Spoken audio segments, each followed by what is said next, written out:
मैं दुर्गेश सोलंकी न्यू 21 बाड़मेर। आज मैं ग्राम पंचायत बाटाड़ू। सर अपना परिचय दीजिए। बहुत बहुत आपका अभिनंदन एवं स्वागत आप विद्या मंदिर में पधारने पर।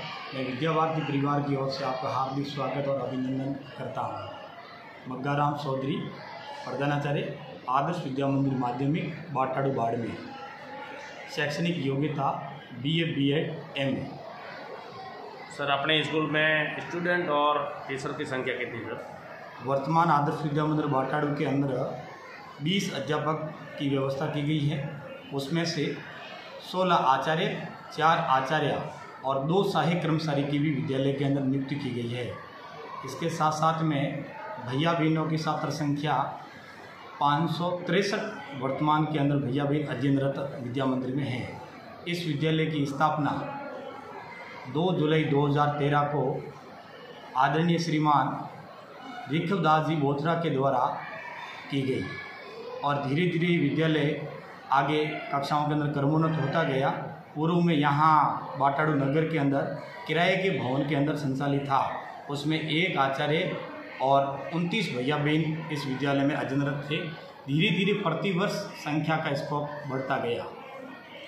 सर अपने स्कूल में भौतिक सुविधाएं वर्तमान में क्या क्या? भौतिक सुविधाओं की दृष्टि से विद्या भारती की योजना से 5 आधारभूत विषयों का भी समावेश शैक्षिक गतिविधियों के अंदर किया जा रहा है। और वर्तमान विद्या मंदिर के अंदर सभी कक्षाओं के अंदर CCTV कैमरे की व्यवस्था है। प्रत्येक कक्ष के अंदर 4 पंखे, 6 ट्यूबलाइट और प्रत्येक रूम के अंदर सुविधाओं की दृष्टि से भी और फर्नीचर की दृष्टि से भी कक्षा 6 से ऊपर माध्यमिक कक्षाओं तक प्रत्येक कक्ष के अंदर फर्नीचर की व्यवस्था भी की गई है। सर जैसे कि आज से 20 साल पहले और अभी वर्तमान में शिक्षा का देखा जाए तो शिक्षा में कितना अंतर है? पहले कितनी कठिन थी, अभी वर्तमान में कितनी शिक्षा सरल है, उसके बारे में बताइए। शिक्षा की दृष्टि से देखा जाए तो वर्तमान के अंदर NEP 2020 के तहत विद्या भारती पूर्ण रूप से एक लक्ष्य के साथ में शिक्षण कार्य करवा रही है। आज के इस आधुनिकता समय के साथ में तकनीकी शिक्षा पर और क्रिया आधारित शिक्षा पर विशेष करके बल दिया जा रहा है। प्राचीन समय में इस प्रकार की भौतिक सुविधाओं की दृष्टि से विद्यालय परिपूर्ण नहीं थे, लेकिन आज हर स्थान पर हर जगह अपने विद्यालय स्थापित होने के कारण भी, संसाधन अधिक विकसित होने के कारण भी शैक्षिक स्तर के अंदर भी बहुत बड़ा बदलाव आया है।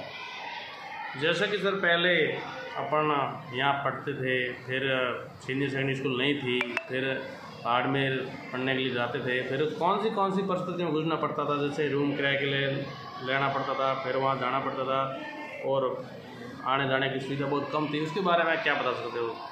पूर्व में अपने शिक्षा को देखते हैं तो विद्यालयों की व्यवस्था बहुत कम थी और ग्राम स्तर पर 8वीं तक के विद्यालय होते थे। जिस समय मैंने 8वीं 2004-05 में की थी, लेकिन 2006 मैंने गांव को छोड़कर जब भाई तो आया था, एक मकान किराए पर लेकर भी मैंने शिक्षा को ग्रहण किया था।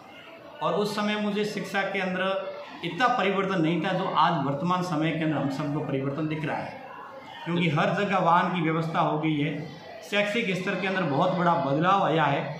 सरकार भी इस स्तर पर बहुत बड़ा क्या कर रही है, प्रयास कर रही है, नवाचार कर रही है। और भारत सरकार ने भी शिक्षा के अंदर बहुत बड़ा बदलाव भी किया गया है। जैसे कि पहले भौतिक सुविधा में लाइटें नहीं थी और कई प्रकार की शिक्षा की कठिनाई रहती थी, लेकिन वर्तमान में बच्चों के लिए स्कूल के घर पर बच्चों की व्यवस्थाएं, लाइट की सुविधाएं, फर्नीचर, लेकिन इतना अभी शिक्षा बढ़ावा देने के लिए सरकार प्रयास कर रही है और प्राइवेट संस्था भी कर रही है। मेरे साथ थे मग्गाराम जी चौधरी। मैं दुर्गेश सोलंकी, न्यू 21 बाड़। बहुत बहुत धन्यवाद। Thank you. जय हिंद।